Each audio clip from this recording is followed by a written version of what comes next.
Год номер 2017, выходит первая Hellblade. Хэштег Indie AAA, кричат твиттерские, ютубовские, да и вообще все причастные, ведь это действительно офигеть какое событие. Студия Ninja Theory без мам, папы и издателей взяла и выпустила опрятный экшен от третьего лица с нестыдными игровыми механиками, да еще и на интригующую всех вокруг и социально важную тему. Психоз, Сенуи и ад, через который она прошла, мало кого оставил равнодушным. Потом, на церемонии The Game Awards 2019 года Microsoft и Ninja Theory презентуют сногсшибательный анонсирующий трейлер сиквела. Злобная Сенуа поет песню группы Heilung и липсинг, мое почтение, все как настоящее. А потом еще показывают геймплейный кусочек, где героини вместе с другими выходят на охоту на здоровенного великана. Вау! И при этом все показано на мощностях нового Xbox. Вау! Мы прочувствовали эмоцию злости героини, посмотрели на кат-сцены и геймплей, и на этом освещение проекта закончилось. А мы, ждуны, остались в непонимании, что вообще из себя представляет Hellblade 2. Это будет выживач, нам надо будет следить за племенем, развивать поселение, открытый мир, может быть, разное оружие. Раньше-то Сенуа не раскидывалась копьями по гигантам. Да и люди, настоящие, живые, до поры и умирающие. Короче, фантазия разыгралась нормально, а ответов на вопросы, чего вообще ждать от игры, было мало. Если только вы не следили за самой Ninja Theory, например, на YouTube, где та последовательно выкладывала дневники разработки игры, и там было совершенно очевидно, что Hellblade 2 — это, представьте себе, сиквел той самой инди-игры. Она следует тону оригинала во всем, и ничего из того, что нафантазировали себе фанаты, в Hellblade 2 нет. Зато есть знакомые геймплейные элементы, о них сейчас расскажу детальнее. Спустя 7 лет на месте основная тема игры, психоз Сенуи в сиквеле тоже никуда не делся. А еще есть издатель, и не абы кто, а сама Microsoft. И стоит она 3 куска. Но играет в нее мало, потому что Microsoft как будто не особо-то и верила в нее и просто забила пиарить. Но зато она доступна в Game Pass. Но игра уже недоступна в России, хотя первые дни была. Короче, история невероятно мутная. Отчего у сиквела вышел такой спорный старт, мы еще обязательно обсудим, но чуть позже. А сейчас откинем всю эту бюрократию в сторону и попробуем посмотреть на Senua's Saga Hellblade 2 как на игру. Первое, что вы увидите после нажатия кнопки «Новая игра», это 5-минутный ролик с кратким пересказом событий первой части. Игра требует от вас знания оригинала и будет постоянно отсылаться к нему. А далее, сразу и без предупреждения, бросает нас в открытые воды близ Исландии. Сенуа захвачена викингами в плен. Ее и других жителей ее родных краев везут в местное поселение Боргарвирки в качестве рабов и буквально скота для жертвоприношений в кровавых ритуалах. Голоса в голове говорят, что план, конечно, так себе: сдаться в плен, отправиться в сердце тьмы и остановить все это убийство местного правителя. Но пока что удача на нашей стороне. Шторм в самом разгаре, и благодаря кораблекрушению мы освобождаемся из заточения, чуть не погибая от ударов волнами об скалы. Вступительная сцена сразу задает тон. Героиню жестко выбрасывает на берег и хреначит головой об камни. Взбираясь на скалы, Сенуа с хрустом выворачивает себе руку. Первые же битвы проходят через ор, через боль, но еще и очень точечно смакуя каждую смерть, будь то недруга или не выжившего раба. Сразу пробивает на кучу разных эмоций. Заканчивается вступительная секция нахождением оружия, победой над главным надзирателем, его пленением, роли переворачиваются, и вот отсюда стартует их приключение через красивейшую Исландию прямо в замок главгада. Здесь же я рассказ о сюжете и оборву, бо спойлерить неохота. Как я уже сказал, Hellblade 2 очень похожа на оригинал, и это единственное, что я знал об игре незадолго до ее релиза. И зная это, я ожидал какие-то скорее эволюционные изменения в геймплее, не изменяющие общую структуру. И в принципе так все и есть. К уже знакомым задачкам на поиск знаков прибавились игры со специальным светом, который будто бы проявляет наличие некоторых предметов окружения вроде камней, и загадки с переворачиваемыми частями локаций, изменение воспринимаемой реальности силой скрытного народа. Так его назвали в переводе. Если вам интересно, появилась ли в этой игре магия? Нет, не появилась. Может быть, в следующей. Все эти пертурбации с реальностью по-прежнему заточены в мозговине нашей подопечной. А вот сражений стало и побольше, и сами они выполнены, на мой вкус, очень сильно качественнее, чем это было в первой игре. Как вот было раньше. Ты приходишь на арену, появляются враги, Сенуа берет в руки меч и начинается закликивание. Сначала уворотов и парирования, затем сильных и слабых ударов в комбинации. Можно еще было разбежаться и ударить врага с чарджем, это осталось, а вот возможность пинать врага в рукопашную убрали. С викингами такие трюки не пройдут. В остальном даже управление осталось идентичным, но нюансы. Нюанс первый. Все удары, увороты и прочие движения стали медленнее и тяжелее. Рассчитывать момент атаки нужно гораздо аккуратнее, и тоже касается уворотов с блоком или парированием. Раньше, пока ты в увороте, ты был буквально бессмертен. Теперь чуть позже или чуть раньше нажмешь, так сразу полбы и получишь. С парированием та же история. Тайминги стали очень строгими, окошки для нажатия крохотными, и это очень хорошо. И сейчас объясню почему, но сперва нюанс второй. Битв с несколькими врагами одновременно больше нет. Есть только череда последовательных дуэлей с прикольными перебивками между ними. И это, конечно, потеря, ведь раньше это само по себе было эдакой мини-игрой, правильно распорядиться пространством, чтобы тебя не могли атаковать сразу с нескольких сторон или сзади. Но и это я тоже для себя оправдал, и сейчас объясню как, но сперва нюанс третий. Во время боя камера становится еще ближе к героине, из-за чего битва воспринимается не просто как срез очередного моба, а как ожесточенная дуэль между двумя примерно равными по силе соперниками. Все твое внимание сосредоточено на том, что делает и как двигается твой оппонент. И вот, наконец объясняю, благодаря тому, что отвлекающих других врагов больше нет, и тому, что сражаться в целом стало тяжелее из-за строгих таймингов всех анимаций, особенно парирования и уворота, каждый поединок с каждым противником вызывает, по крайней мере у меня, полную концентрацию на этой битве, на моем сопернике, и таким образом полностью погружает в процесс. Но есть и еще одна деталь, которая работает на ту же цель, но которую я вам еще не показал. Это звук и музыка. Крики ярости и боли, и Сену, и ее врагов, подначивающие голоса в голове, очень достоверно бахающие удары, притопы и агрессивная неофолк музыка на фоне, кстати, Хейлунг снова в седле, это то, из-за чего для меня каждая схватка становилась особенным событием. То, из-за чего каждый пропущенный удар заставлял мои зубы скрежетать от злобы и яростно сжимать геймпад в руках. Да что я рассказываю, лучше сами посмотрите.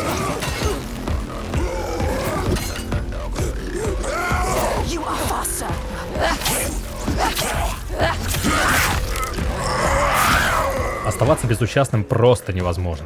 Ну и говоря про звук, голоса в голове, фурии, не фурии, фурии, в общем, голоса, в том числе и рассказчика, все на своих динамичных местах. Все так же прикольно кружат в стереопространстве. Но теперь еще и субтитры своим обрамлением можно заставить показывать конкретное направление, откуда героиня слышит речь. Клевая фишка.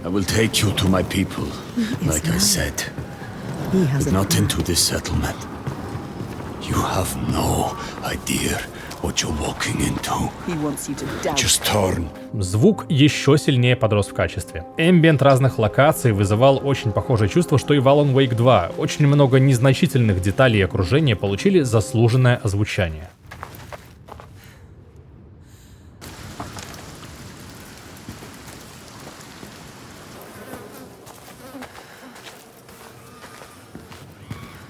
И, конечно же, музыка никуда не делась. Мы уже слышали Хейлунгов, но в этой части композиторов прям много. Музыки тоже много, но при этом в основном ее либо нет, либо она какая-то очень вкрадчивая, фоновая и не пытается забрать все внимание на себя. Но зато, когда выходит на передний план, только и лови мурашей по коже.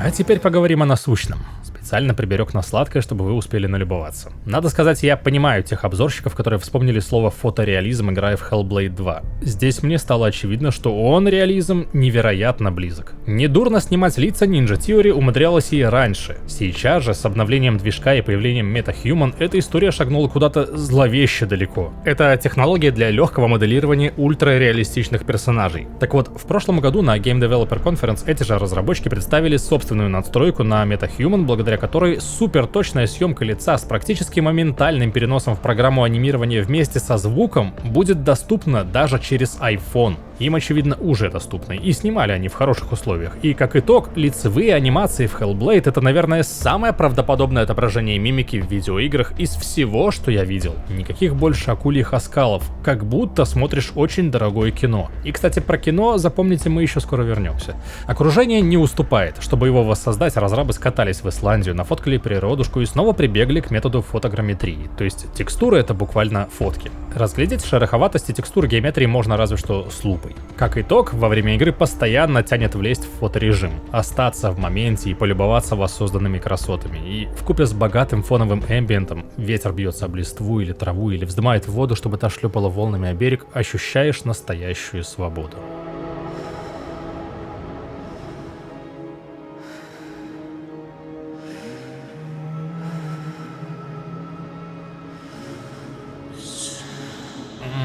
не настоящую свободу.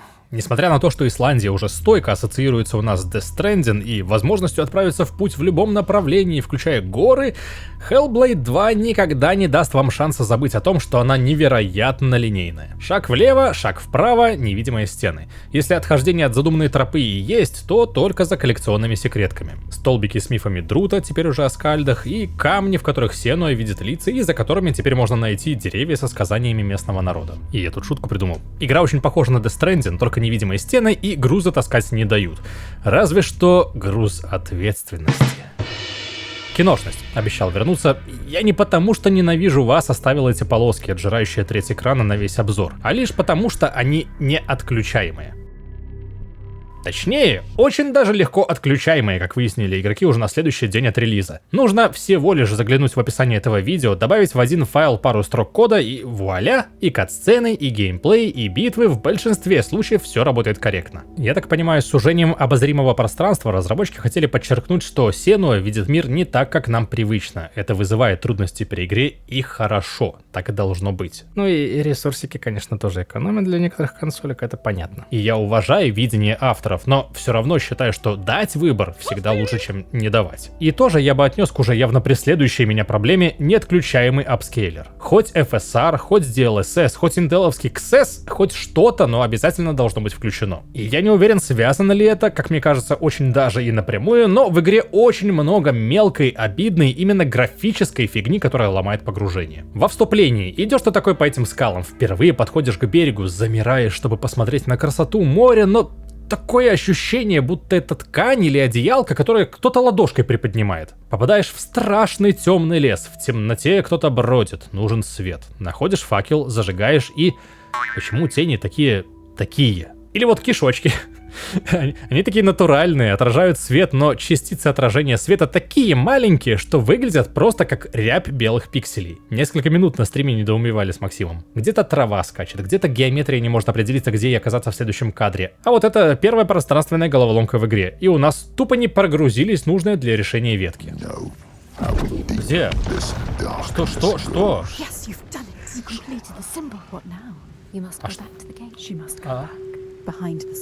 Да.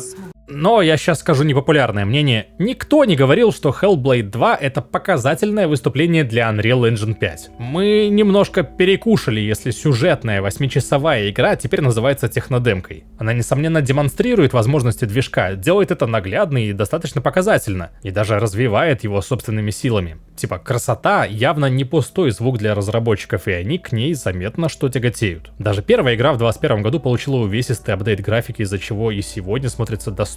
Я хочу сказать, что, на мой взгляд, самое главное в игре — это не графика и даже не звук, а идеи, которые Hellblade транслирует и которыми делится с играющими. Я не спец по душевным болезням, но согласно встроенному прямо в игру видеоролику с вещающими специалистами, психоз — это целый ряд психических отклонений, влияющих на восприятие человеком объективной реальности. Между играми Сенуа учится контролировать себя и избирать среди видений и голосов ту самую объективную реальность, продавливать свои настоящие мысли, и так приходит к этому плану мести из завязки. Викинги нормально ей кровью попортили. В сиквеле восприятие мира Сенуи сталкивается с тем, как мир видят, слышат и чувствуют другие люди. После полного иллюзий оригинала становится очень интересно исследовать то, как эти мировоззрения могут и конфликтовать, и сосуществовать, и даже изменять друг друга. Так, в какой-то момент именно особенность того, каким мир видит наша героиня, становится ключом к спасению местных обитателей. Странным образом, соединяя мифы, когда-то давно услышанные от Друта, и проблемы местных с рядом находящимся Йотунхеймом и выползающими оттуда гигантами, она, как ей думается, получает благословение древнего народа, когда-то жившего здесь, и находит решение здешних трудностей. Не буду вдаваться в детали и спойлерить, но подмечу, что викинги тех времен были очень религиозными и впечатлительными. Жертвоприношение гигантам — милейшее дело. Психоз — это не суперсила, благодаря которой Сенуа спасает всех человеков, но альтернативный взгляд, который помогает ей посмотреть на всю ситуацию под другим углом. Но я соскальзываю с этого тонкого льда, пусть размышляют специально обученные люди. Со мной лично здесь резонировал немного иной посыл. Сомнения и страхи Сенуи, которые находят материализацию в виде голосов в ее голове и образов, что не дают ей покоя в реальности, в сиквеле никуда не делись, и теперь, столкнувшись с реальностью объективной и ее обитателями, ей предстоит научиться не просто игнорировать эти голоса, но и жить с ними в мире. И не только брать над собой контроль, а даже наоборот ловить из неостановимого потока чужаков в голове мысли, которые помогут ей в общении и решении каких-то задач. Would you give your life for these outsiders? In my darkest hour, it was an outsider who saved me. И сначала я ошибочно, как мне показалось, выкристаллизовал эту идею во что-то вроде «говори, что думаешь, делай, как чувствуешь, не слушай сомнения и страхи, каким бы уважаемым голосом они ни звучали в твоей голове». А потом понял, что в этой формуле не хватает еще двух элементов, которые как раз и демонстрируют Ninja Theory. Первое — тьма или тараканы есть в голове каждого, у всех свои, и трудности одного могут помочь другому, а иной раз они наоборот становятся проблемой другого. Например, друидское желание отца Сенуи найти виновную во всех бедах ведьму поселила в ее голове голос обвинителя. Во всем плохом, что происходит с ней и окружающими ее, виновата она. Ведь она проклята. И второе, чтобы преодолевать эти трудности, важно, чтобы рядом были те, кто сможет тебя поддержать или ради кого эти трудности стоит преодолевать в первую очередь. По ходу сюжета вокруг героини появится несколько таких людей, и вот этот момент, когда лидером некоторой группы становится человек вроде Сенуи, измученная, зашуганная воительница, которой приходится взять себя в руки, чтобы помочь другим, оказывается хоть и достаточно предсказуемым, но все еще интересным для наблюдения и изучения сценарием. С осознанием этих простых штук в голове будто тумблер переключился, и метафорическая сага Сенуи сразу же превратилась в «так это ж прям про меня!». У моего синдрома самозванца тоже есть очень даже конкретные различимые голоса, которые я слышу каждый раз, когда чувствую неуверенность. Даже когда сами эти люди так вообще не думают. Вам же тоже наверняка знакомо это чувство. И после этого я, конечно же, не успокоился сразу же и стал супер уверенным в себе, но поймал себя на мысли, что это нормально. Это не я один такой непутевый, что все у меня валится из рук, и даже текст этого конкретного обзора в какой-то момент пришлось полностью переписывать. Но я не бросил клавиатуру в стену, не хлопнул дверью, а взял себя в руки и принялся за дело. Это правда. Но подытожим все собранные за обзор факты. Я это говорил уже несколько раз, но хочу, чтобы вы точно услышали. Hellblade 2 это все еще Hellblade, только более графонистая, еще аккуратнее и профессиональнее озвученная, гораздо более личная в плане восприятия истории, те же бои по-хорошему взгляд до скрежета зубов, но и ровно с теми же болячками, которые отталкивали игроков 7 лет назад. Никакого резкого изменения концепции игры не произошло. Как был симулятором ходьбы, так им и остался. Как было мало геймплея, так его мало и осталось. Ну, может, чуточку побольше. И кому не понравилась первая игра, очень вряд ли вдруг понравится такая же вторая. На релизе полно мелких багов, которые кажутся непростительными для дорогущего проекта из-под крыла Microsoft. Но красота, постановка, сама история и призма Сенуи, через которую эта история подается, выполнены на настолько высоком уровне и все еще смотрится настолько нестандартно, что недочеты графики уж точно можно простить. Можно ли простить 8-часовому приключению Half Price плюс ценник в 3К, 7 лет ожидания и достаточно тривиальный подход к геймплеиванию сиквела при наличии нужных бюджетов?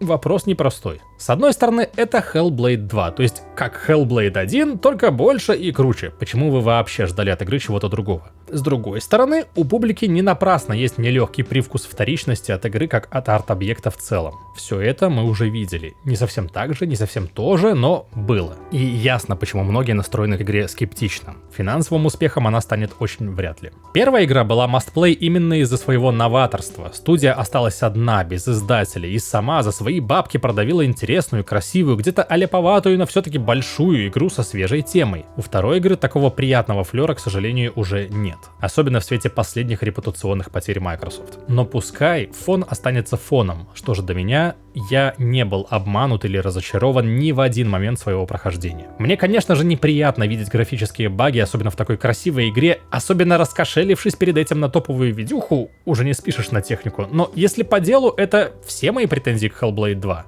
Я знал, что эта игра похожа на оригинал, и этим фактом абсолютно доволен. Хоть это и точно не для всех. Я получил интересное и неутомительно продолжительное приключение, позлился на злобных викингов, поронял кирпичей с приходов Сенуи и слез проронил, а тут хватает поводов от самокопания, что я вообще за милую душу принял, до драматизма истории некоторых встречаемых персонажей и ситуаций. Из-за великанши злой чуть не заплакал, прикиньте. Ну и в очередной раз насладился красотой исландских просторов в полностью линейной игре. Все так. Редко удается прочувствовать такое. У первой части на SG стоит похвально, вот и у саги тоже будет похвально. Все-таки она дочь своей матери, если вы понимаете, о чем я. Хочется верить, что едва стартовавшая серия не будет зарублена майками, которые как будто бы сами ведут эту игру к обрыву, чтобы принести в жертву своим финансовым богам. И в будущем мы еще не без удовольствия пообозреваем что-нибудь из этой новенькой франшизы на Stop Game.ru.